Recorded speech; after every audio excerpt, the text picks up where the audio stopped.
Hello everyone, this is the continuation of the chapter Key Elements of a Democratic Government from class 6th Political Science. So today's topic is participation.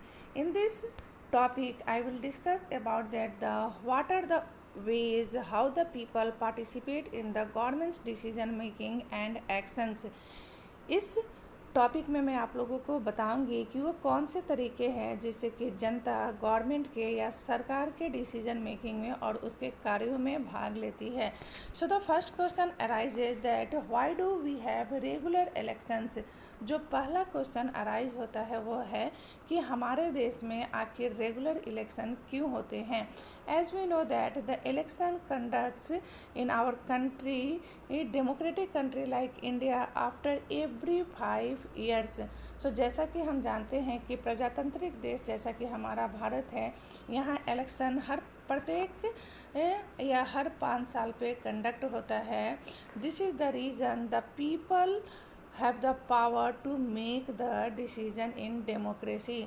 इसीलिए people के पास, जनता के पास power है democracy में निर्णय लेने की. Many people can think that how the people can participate in the democracy. कैसे जनता सरकार में भाग ले सकती है. Actually we know that we have the voting rights. The people of India have the voting rights, and during the election we use these voting rights and we elect our leaders or the representative. So बहुत सारे लोग ये सोच सकते हैं कि आखिर जनता कैसे सरकार में पार्टिसिपेट कर सकती है, कैसे जनता ही निर्णय लेती है.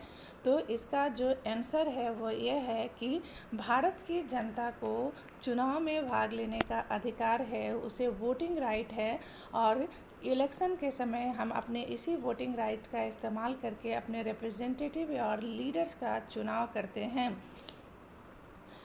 These representatives take decision on behalf of the people. और ये जो रिप्रेजेंटेटिव होते हैं जो कि हमारे द्वारा चुने जाते हैं, जनता द्वारा चुने जाते हैं, ये हमारे बिहाफ में, हमारे हित में निर्णय लेते हैं. In doing so it is assume that they will keep in mind the voices and interest of the people. So when we elect the representative, when we choose our representative, we think that they will fulfill our needs and the demand. जब भी हम अपने representative या leader का चुनाव करते हैं तो हमारे दिमाग में यह होता है कि हमारे representative सत्ता में आने के बाद हमारे इंटरेस्ट, हमारे नीड्स को पूरा करेंगे. इस तरह से ये एज्यूम किया जाता है कि जब सरकारें बनती हैं तो they will keep in mind the voices, वह जनता की वॉइसेज और इंटरेस्ट को अपने दिमाग में रखेंगी. All governments are elected for fixed period. So as I explained in the beginning of the chapter कि प्रत्येक सरकारें जो होती हैं वो सिर्फ फिक्स्ड ईयर के लिए सेलेक्ट होती हैं, इलेक्ट होती हैं या चुनी जाती हैं. And it is only for the 5 years, और ये है केवल 5 सालों के लिए. इन India, this period is 5 years. Once elected, government can stay in power only for that period. Bharat में सरकार का चुनाव 5 सालों के लिए होता है और एक बार चुने जाने के बाद वो 5 सालों तक पावर में स्थिर हो जाती है. If they want to continue to be in power, then they have to be re-elected by the people. So if the political leader or if the government want to stay in power, अगर government power में stay करना चाहती है या continue करना चाहती है for the next 5 years, अगले 5 सालों के लिए, तो he must have to contest in the election again. So उसे इलेक्शन में फिर से भाग लेना होगा. And if the government is re-elected by the people, और गवर्नमेंट को जनता फिर से चुन कर लाती है, in that case the government can continue in the power. तो गवर्नमेंट पावर में कंटिन्यू कर सकती है. सो मैं एक रिसेंट एग्जांपल देती हूँ. इन 2014 the BJP came in power and he formed the government. So 2014 के इलेक्शन में बीजेपी पावर में आया और इसी पॉलिटिकल पार्टी ने अपनी सरकार बनाई। And again in 2019 election BJP own, और फिर 2019 के इलेक्शन में बीजेपी को फिर जीता। That means the people elected the members of the BJP. So लोगों ने चुनाव में उसे जीत दिलाई, बीजेपी के मेंबर्स को जीत दिलाई। And again the BJP is continuing in the power, और फिर से बीजेपी पावर में कंटिन्यू कर रहा है। And we can see that Narendra Modi is the leader of this political party and he is the prime minister of our country। जैसा कि हम देख सकते हैं कि नरेंद्र मोदी जो हैं वो इस पॉलिटिकल पार्टी के लीडर है और हमारे देश के प्राइम मिनिस्टर है। और इस तरह से वो लगातार दूसरे इलेक्शन में भी 2014 के बाद जो 2019 का इलेक्शन हुआ, उस इलेक्शन के बाद में भी जीतने के बाद वो प्राइम मिनिस्टर के रूप में कंटिन्यू कर रहे हैं। This is a moment when people can sense their power in a democracy. तो यह वह क्षण है वोटिंग का, इसे इलेक्शन के समय जो हमारा वोटिंग का अधिकार है, यह वह क्षण है जब हम अपने पावर का इस्तेमाल डेमोक्रेसी में करते हैं, या जनता अपने पावर का इस्तेमाल डेमोक्रेसी में करती है। In this way the power of the government gets limited by regular elections. और 5 सालों का यह जो इलेक्शन होता है, यह सरकार के पावर को सीमित कर देती है। Because if the people are not satisfied to their representative, they may change their representative in the next election. So अगर जनता अपने रिप्रेजेंटेटिव से संतुष्ट नहीं है तो वो अगले इलेक्शन में अपने रिप्रेजेंटेटिव को चेंज कर सकती है। So here other ways of the participating. यहाँ हम देखेंगे कि जनता के कार्यों और सरकार के कार्यों और डिसीजन मेकिंग में और भी तरीके हैं जिससे कि जनता भाग ले सकती हैं। So elections are usually held once in 5 years। Election 5 सालों में एक बार ही होता है। Besides voting there are other ways of participation in the process of government. Voting के अलावा भी ऐसे बहुत से तरीके हैं जिससे कि जनता सरकार के कार्यों में भाग लेती है। People participate by taking an interest in the working of the government and by criticizing it। जनता सरकार के कार्यों में इंटरेस्ट लेकर और उसकी आलोचना कर भी भाग लेती है। इन अगस्त 2005 when a particular government increased the money people had to pay for electricity। So 2005 अगस्त में जब उस समय की तात्कालिक सरकार ने बिजली के बिल में बढ़ोतरी की, तो people express there disapproval very sharply. तो जनता ने इस बिजली बिल में बढ़ोतरी के लिए डिसअप्रूवल और अस्वीकृति जाहिर की। They took out rallies and also organized a signature campaign।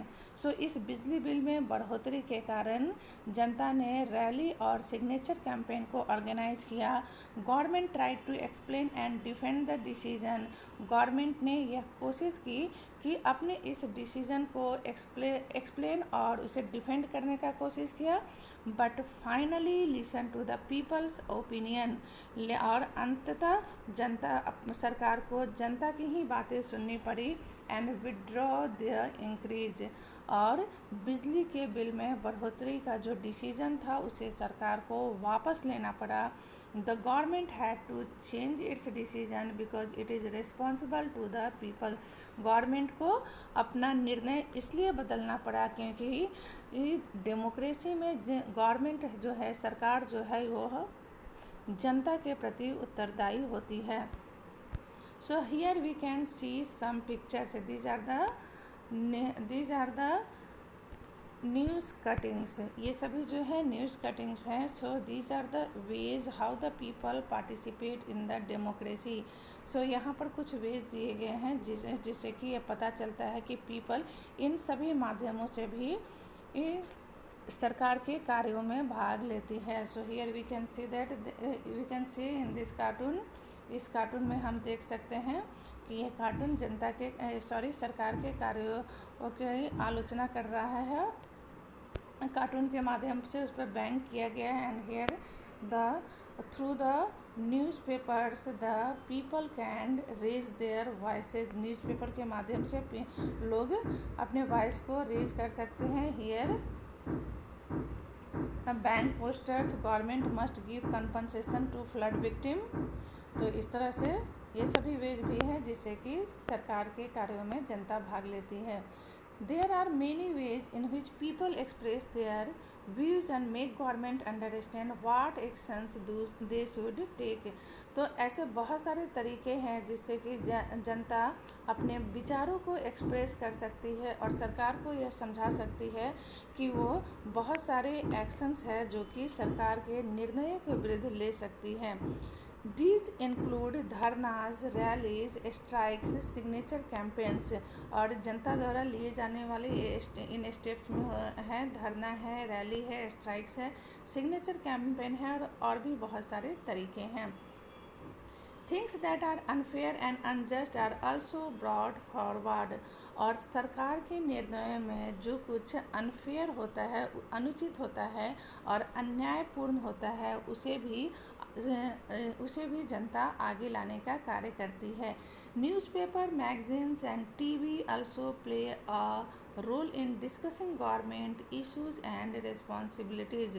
सो इसमें न्यूज़पेपर, मैगजीन्स और टीवी चैनल भी एक बहुत बड़ी भूमिका निभाते हैं जिसके द्वारा जनता सरकार के कार्यों में भाग लेती है. इन सभी माध्यमों में और इन सभी माध्यमों पर सरकार के कार्यों पर डिस्कस किया जाता है और यह बोला जाता है कि सरकार की जिम्मेदारी क्या होनी चाहिए. So here we can see the, यहाँ हम देख सकते हैं this is the picture of the dharnas और द स्ट्राइक्स. ये धरना या स्ट्राइक का पिक्चर है. In this way the people can raise their voice, they can keep their demands to the government. इस तरह से लोग अपने डिमांड्स या नीड को सरकार के सामने रख सकते हैं. सो ये है धरना या स्ट्राइक का picture. While it is true that a democracy allows people to participate, यद्यपि यह सही है कि प्रजातंत्र जनता को यह अलाउ करती है कि वो सरकार के कार्यों में भाग ले. It is also true that not all sections of people are actually able to do so. लेकिन यह भी सही है कि सभी वर्ग के लोग ऐसा करने में समर्थ नहीं होते हैं. Another way for people to participate is by organizing themselves into social movement. जो अन्य तरीका है जिससे कि जनता सरकार के कार्यों में भाग लेती है वह है by organizing themselves into social movement. वह अपने आप को सोशल मूवमेंट या सामाजिक आंदोलन के रूप में संगठित करती है. जनता that seek to challenge the government and its functioning. और ये सामाजिक मूवमेंट या सामाजिक आंदोलन का उद्देश्य होता है सरकार के कार्यों को चैलेंज करना. Members of the minority committees, Dalits, Adivasis, women and others are often able to participate in this manner. और सामाजिक संगठनों द्वारा माइनॉरिटीज़ के मेंबर्स, दलित्स, आदिवासी और औरतें अक्सर इस तरीके से सरकार के कार्यों में भाग लेती है. So if a country's people are alert and interested in how the country is run, अगर देश की जनता इसमें इंटरेस्ट या दिलचस्पी रखती है कि सरकार कैसे चलती है, सरकार देश कैसे चलाती है या देश कैसे चलता है, the democratic character of the government of the country will be stronger. तो जब हम सरकार के कार्यों में इंटरेस्ट रखेंगे तो इससे क्या होता है कि सरकार का जो डेमोक्रेटिक कैरेक्टर है, जो प्रजातांत्रिक रूप है, वह और भी स्ट्रॉन्ग होगा. So this chapter is completed here. There is some decision for the children you must follow. यहाँ कुछ बच्चों के लिए सुझाव दिए हुए हैं। So you must follow like. So the next time we see a rally winding through the streets of our cities. अगर आप लोगों को सरकार के कार्यों को और सरकार के कार्यों में जनता कैसे भागीदारी लेती है इसे समझना है, तो यहाँ यह सजेशन दिया हुआ है कि we see a rally winding through the street of the cities and towns और विलेज। अगर आप लोग कभी कोई रैली देखते हैं जो कि किसी गली में, शहर में या गांव में होता है, तो we should pause to find out. तो हम लोगों को वहाँ थोड़ी देर खड़े हो जाना चाहिए और यह जानने की कोशिश करनी चाहिए व्हाट द रैली इज, यह रैली किस लिए है, who is participating in it, और इसमें कौन पार्टिसिपेट करता है, and what they are protesting about, और इस रैली के माध्यम से जनता किस चीज़ का विरोध कर रही है। This will help to give us a sense of how our government works. अगर हम ऐसा करते हैं तो इससे हमें इस बात का सेंस मिलता है, या आपको इस बात का सेंस मिलेगा कि गवर्नमेंट कैसे, सरकार कैसे काम करती है। So the topic is completed. In the next topic I will explain the need to resolve conflict.